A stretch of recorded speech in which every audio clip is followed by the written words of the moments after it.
Bienvenue sur Métabolismo TV, ta source d'informations fiable sur le métabolisme et la santé. Manger salé n'est pas un péché. Je suis Franck Suarez, spécialiste de l'obésité et du métabolisme. Et je veux partager avec toi des informations qui te permettront, à toi et à tes proches, de comprendre quel est l'usage correct du sel et quelle est la véritable nécessité de sel, de sodium pour le corps. Ils nous vendent depuis 50, 60 ans, ils nous vendent tous le même message. Le même message est plus ou moins « Ne mangez pas de sel parce que le sel est nocif. Ne mangez pas de sel parce qu'il augmente la tension artérielle. Ne mangez pas de sel. » Mais la vérité est qu'ils nous ont donné une demi-vérité. Une demi-vérité. Les demi-vérités ne sont des vérités complètes que lorsque l'autre moitié est ajoutée, qui devient alors la vérité. Ce n'est pas vrai. Que manger du sel soit nuisible, pas nécessairement. Je vais expliquer cela pour que tu puisses bien comprendre et vraiment protéger ta santé avec ce dont elle a besoin. Le sel, essentiel à la vie. Je vais au tableau un petit moment, regarde. Il faut savoir en toute honnêteté que le corps humain dépend de plusieurs minéraux. Le sang est salé. Pourquoi? Les liquides à l'intérieur du corps sont salés. Ils contiennent du sodium. Pourquoi? Parce que quand tu regardes une cellule, si on s'approchait d'une cellule, tu verrais qu'à l'intérieur de la cellule, elle est pleine de potassium, c'est ce que c'est censé être. Le symbole K est le symbole du potassium. En dehors de la cellule, ce qu'il y a, c'est seulement ou principalement du sodium. Alors, dans des épisodes précédents, je t'ai expliqué que pour maintenir un équilibre entre le sodium et le potassium, chaque cellule a un mécanisme, un petit organe cellulaire, appelée la pompe sodium-potassium.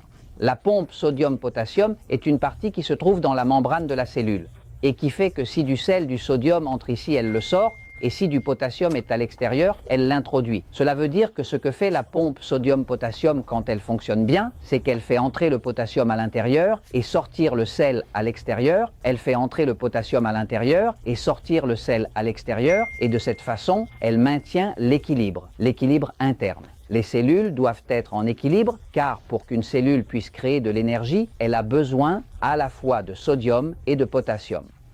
Ces deux sont opposés. Le potassium élimine les liquides. Quand tu prends du potassium, tu vas uriner. Le sodium retient les liquides. Quand tu prends du sodium, tu vas retenir des liquides et ça va faire monter la pression. Le potassium fait baisser la pression, le sodium la fait monter, mais que se passe-t-il? Les deux sont essentiels. Cela veut dire qu'à aucun moment tu ne peux dire que le sel est mauvais. Tu ne peux pas dire que le sel était mauvais parce que tu dirais que créer de l'énergie et avoir de la santé est mauvais. On ne peut pas créer d'énergie dans le corps sans assez de sel et on ne peut pas non plus créer assez d'énergie sans assez de potassium. Que se passe-t-il? Ce qui maintient l'équilibre entre le sel et le potassium, c'est le magnésium. Le magnésium active la pompe sodium-potassium et permet d'équilibrer les deux. Alors, tu vas chez le médecin et le médecin te dit de ne pas manger de sel car tu as la pression artérielle élevée. Le médecin devrait te dire de ne pas abuser du sel mais de prendre s'il te plaît du magnésium et du potassium. Car quand tu utilises du magnésium, tout magnésium sauf l'oxyde inutile, j'utilise du citrate de magnésium, utilisé dans Natural Slim, mais tu peux utiliser du chlorure de magnésium. Tout ce que tu peux trouver comme magnésium. Les meilleurs sont vraiment le citrate et le chlorure. Pour moi, d'après mon expérience et ce que j'ai vu dans les études cliniques, aucun ne s'absorbe aussi bien que le citrate de magnésium. C'est pourquoi nous utilisons du citrate dans les Natural Slim, n'est-ce pas? Tu utilises du magnésium, le magnésium active la pompe. Cela fait que si tu as du sel à l'intérieur, tu l'élimines et donc tu cesses d'avoir les mains enflées, les pieds enflés et ainsi de suite et ta pression artérielle baisse. Et bien sûr, il faut compléter avec du potassium. Le potassium, ce qu'il fait, c'est qu'il pousse le sel à l'extérieur. Si tu prends des jus de légumes, chaque jus de légumes de 240 ml, 8 onces, contient une quantité incroyablement élevée de potassium et de magnésium. C'est pourquoi il est important de boire des jus de légumes. Ta pression commence à baisser maintenant. Il est important que tu saches que le sel et le potassium se complètent l'un l'autre. Mais les deux sont tout aussi importants. Alors, comment pourrais-tu savoir si ton corps a un faible taux de sel? Parce que laisse-moi te dire que d'avoir un taux de sel très bas, c'est un problème de santé sérieux. On nous parle toujours de la pression artérielle élevée, mais avoir un taux de sel très bas est un problème de santé. Je veux t'expliquer ça pour que tu comprennes Il n'y a rien de mal avec le sel, le potassium ou le magnésium. Ce qui est mauvais, c'est de ne pas savoir l'équilibre entre eux. Si tu as une pression artérielle élevée, utilise plus de magnésium, plus de potassium pour réguler le corps. L'excès de sel se régule, ce n'est pas juste arrêter le sel. Tu dois donner du magnésium et du potassium. Je vais te prendre un petit moment pour t'expliquer le besoin impératif que le corps humain a pour la santé du sodium, du sel. Regarde. Tu dois savoir, par exemple, chez les animaux, chez le bétail, chez les vaches, chez les chevaux, chez n'importe quel animal, s'il n'y a pas assez de sodium. S'il n'y a pas de sel, l'animal ne peut même pas se reproduire. Regarde. Quand tu vas dans une ferme, quand tu es dans une zone agricole, tu vas voir, par exemple ici, une vache en train de lécher. Un bloc de sel. Tu ne trouveras aucune ferme avec du bétail qui n'ait pas de bloc de sel. Pourquoi?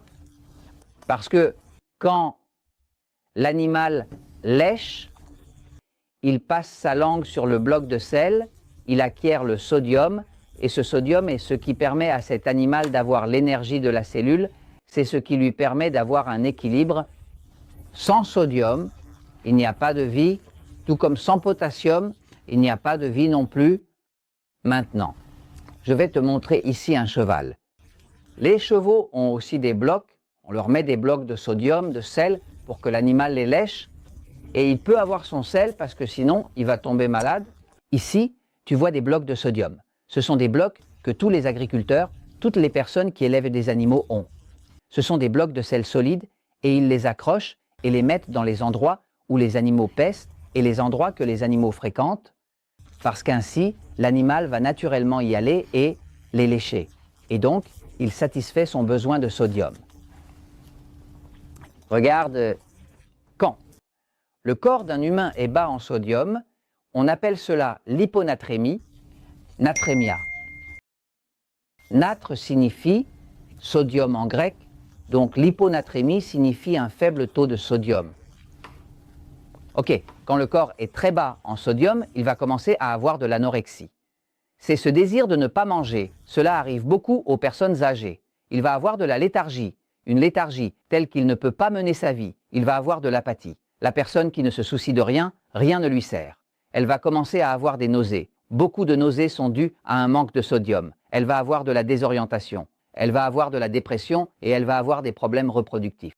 Beaucoup de problèmes reproductifs sont dus à un manque de sodium. Chez les animaux, par exemple, les animaux ne peuvent pas se reproduire s'ils n'ont pas de sodium. Alors, comment sais-tu si ton corps a besoin de sel ou non? C'est facile, tu fais le test de goût du sel, des sensations de sel. Si tu mets un peu de sel sur ta langue ici et que ça a un goût très fort, tu dois savoir qu'en ayant un goût très fort, cela signifie que tu en manques. En d'autres termes, si ça a un goût très salé. Ce que cela te dit, c'est que tu as besoin de sel. Si tu mets un peu de sel sur ta langue ici et que ça a un goût très fort, tu dois savoir qu'en ayant un goût très fort, cela signifie que tu en manques. C'est-à-dire, si ça a un goût très salé, ce que cela te dit, c'est que tu as besoin de sel. Pourquoi est-ce ainsi?